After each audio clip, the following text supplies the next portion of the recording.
চলুন মুম্বাই, চলুন কেরালা, চলুন তামিলনাড়ু, তখন সে যেতে বাধ্য হচ্ছে এই কারণে, কারণ রূঢ় বাস্তবটা হচ্ছে পশ্চিমবাংলায় কাজ নেই, 100 দিনের কাজ বন্ধ, উন্নয়নের কাজ বন্ধ। একটু এক পশলা বৃষ্টিতে রাস্তাঘাটের কি অবস্থা হয় দেখছেন না?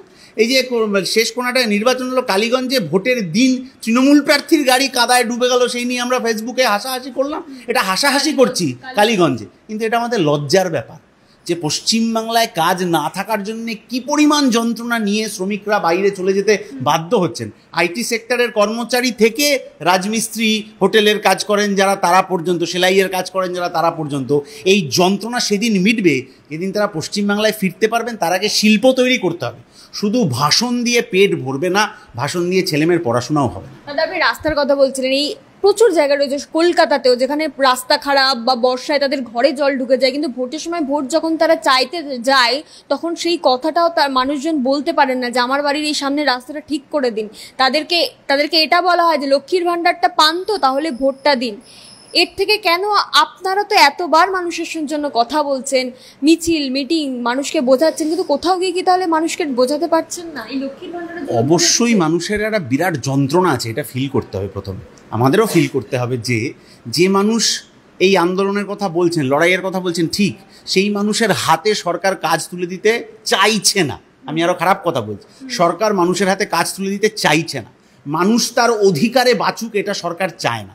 যখন কোনো একজন চাকরি করতে যিনি যাবেন, সেই কর্মচারী তার পিএফ, ইএসআই, বোনাস, গ্র্যাচুইটি ইত্যাদি সবটা পাবেন, তিনি একটা সামাজিক নিরাপত্তার মধ্যে থাকবেন, তিনি আরও 4-5টা বিষয়ে তার ভাবনা, তার মতামত প্রকাশ্যে রাখতে পারবেন।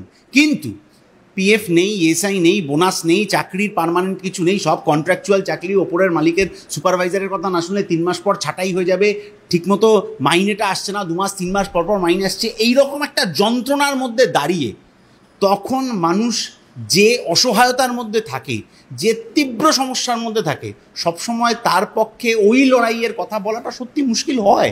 আজকে আপনি হয়তো এটা বুঝতে পারছি না, আমরা বোঝার চেষ্টা করছি, কিন্তু যে গ্রামের প্রত্যন্ত গরিব মানুষ, তার কাছে যখন কিছু নেই, মানে গ্রামের কৃষক ফসলের দাম বেড়ে যাওয়া, সারের দাম বেড়ে যাওয়া, কীটনাশকের দাম বেড়ে যাওয়ার জন্য যে যন্ত্রণায় আছে, সেটা আমি হয়তো শহরে বসে নাও বুঝতে পারি, কিন্তু তার জন্য তো মারাত্মক। আমি মুখে যা বলছি তার থেকে অনেক বেশি যন্ত্রণা। সেই যন্ত্রণার মধ্যে দাঁড়িয়ে সে যখন লড়াই করছে, তারপরে সে যখন সরকার বলছে এই প্রকল্পটা নাও, সে তো প্রকল্প নেবে। আগের সরকারও প্রকল্প দিত, এই সরকারও প্রকল্প দেয়। আগের সরকার প্রকল্পটা দিত যে এটা মানুষের অধিকার, মানুষ ভোট দিয়েছেন, গণতান্ত্রিক ব্যবস্থায় আছেন, এটা তার অধিকার। এখনের সরকার ব্যবস্থা করেছে যে এটা আমি দিচ্ছি। মুখ্যমন্ত্রী বলেন না আমি দিলাম, যেটা আমি দিলাম মানে তুমি পেলে, অর্থাৎ সরকারের কাছে দয়ার দান হিসেবে নিতে হবে।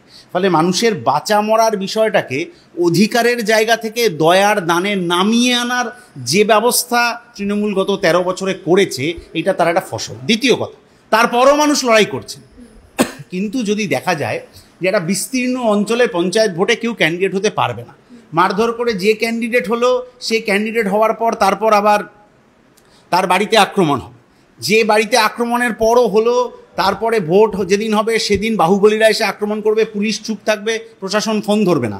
তারপরে যেদিন রেজাল্ট বেরোতে যাবে গণনা কেন্দ্রে, সেখানে সিপিআইএমের ব্যালট গিলে ফেলতে হবে, সেটাকে নর্দমায় ফেলে দিতে হবে।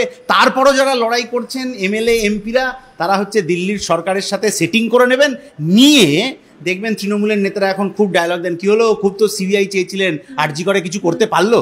এই যে এত উঁচু লেভেলের সেটিং, যাতে যে অসহায় বাবা মা রাজ্যের পুলিশের উপর ভরসা না রেখে সিবিআই চাইলেন, আজকে যে মানুষ সেই কাকু কাকিমার মুখের দিকে তাকিয়ে লড়াইটা করছিলেন যে আর কোনো বাড়িতে যাতে এই ঘটনা না ঘটে, সেই মানুষ তো আজকে অসহায়, হতাশ। এই হতাশার জায়গা, অসহায়তার জায়গাটাকে তৃণমূল হচ্ছে, নোটিশ তো পাঠাচ্ছেন, কিন্তু এই অসহায়তার জায়গা থেকে, এই হতাশার জায়গা, এবং তারপর আবার ওই যে পাল্টা চাপ, নোটিশ পাঠানো, মামলা করা, এই করা ওই করা, এতে করে মানুষকে খানিকটা সময় বিভ্রান্ত করে রাখা যায়। কিন্তু অতীতেও মানুষ এই বিভ্রান্তি কাটিয়ে, এই যখন আরজিকরের ঘটনায় রাত দখল হয়েছে, দ্রোহের কার্নিভাল হয়েছে, জনতার চার্জশিট হয়েছে, তারপরেও মানুষ লড়াই করেছেন চাপ কাটিয়ে। গতকাল মিড ডে মিল কর্মীরা যে রাস্তায় লড়াই আন্দোলন করলেন তাদের মাইনে বাড়ানোর দাবিতে, তাদের অধিকারের দাবিতে, সেটা তো ওই চাপটা কাটিয়েই করছেন। বাড়ি ফিরে গিয়ে, জেলায় ফিরে গিয়ে তাকে যে কোনো আক্রমণের মুখোমুখি হবে না তার কোনো গ্যারান্টি নেই, কিন্তু এই আক্রমণের চাপ কাটিয়েই, ওই ভয় কাটিয়েই তারা লড়াই করছেন। এই লড়াই ভবিষ্যতেও হবে, আমরা আশা রাখছি। দাদা 28শে আগস্ট টিএমসিপির এই যে প্রতিষ্ঠা দিবসে পরীক্ষা নিয়ে, ইউনিভার্সিটি পরীক্ষা নিয়ে একটা বিতর্ক চলছিল, কিন্তু এবারে আমরা দেখলাম যে কলকাতা ইউনিভার্সিটির যিনি ভিসি ম্যাডাম রয়েছেন তার কাছে বিভিন্ন কলেজের প্রিন্সিপাল তারা পর্যন্ত পাঠাচ্ছেন, কারণ ছাত্রছাত্রীরা নাকি পরীক্ষায় বসতে চান না। মানে একটা ছাত্রছাত্রীর কাছে ইউনিভার্সিটি পরীক্ষায় সে বসবে কি বসবে না এটা তার সিদ্ধান্ত হতে পারে কি? পশ্চিমবাংলার পড়াশোনার ব্যবস্থাটাকে তৃণমূল লাটে তুলে দেওয়ার চেষ্টা করেছে। বিজেপি যে নিউ এডুকেশন পলিসি চালু করেছে তার অনুসরণ করেই পশ্চিমবাংলাতেও ওই রকম একটা পলিসি চালু করে পশ্চিম শিক্ষা ব্যবস্থাটা লাটে উঠে গেছে। জয়েন্টের রেজাল্ট কতদিন পর বেরোলো, কলেজে ভর্তি নিয়ে টালবাহানা, স্কুলগুলো একের পর এক উঠে যাচ্ছে, বেসরকারি স্কুলে ভর্তি হতে বাধ্য হতে হচ্ছে ছেলেমেয়েরা।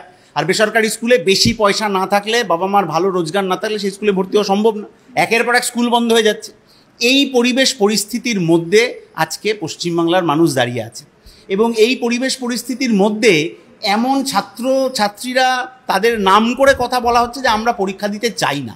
পরীক্ষা দিতে চাওয়া না চাওয়া এটা ছাত্রছাত্রীদের ইচ্ছার ওপর নির্ভর করতো না আগে যখন আমরা পড়াশোনা করেছি। ইউনিভার্সিটি ঠিক করতো কবে পরীক্ষা হবে।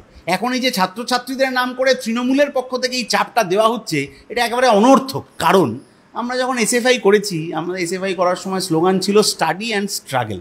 আগে স্টাডি, তারপরে স্ট্রাগল। তাহলে পড়াশোনাটাই যদি ঠিকমতো না হতে পারে তাহলে কার জন্যে স্ট্রাগল আর কার জন্যে সমাবেশ? শিক্ষা ব্যবস্থাটা ভালো করার জন্যই তো সমাবেশ। কিন্তু সম্ভবত 28 তারিখে যারা সমাবেশে যাচ্ছেন তাদের সাথে শিক্ষা ব্যবস্থার কোনো সম্পর্ক নেই। নিউ এডুকেশন পলিসি কী, তার ভালো মন্দ সেটা নিয়ে আলাপ আলোচনা হবে কিনা তাদের কোনো ব্যাপার নেই।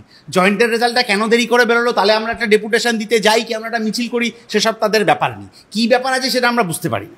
কিন্তু যারা এগুলো করছেন তাদের সাথে শিক্ষার কোনো যোগাযোগ নেই, এবং যারা ভিসি ম্যাডামের ওপরই চাপ তৈরি করছেন তারা যে একেবারে ঘনিষ্ঠভাবে তৃণমূলের কোনো নেতাকে খুশি করে ভবিষ্যতে আরও কিছু চাওয়া পাওয়ার আশায় করছেন, এটা তো দিনের আলোর মতো স্পষ্ট।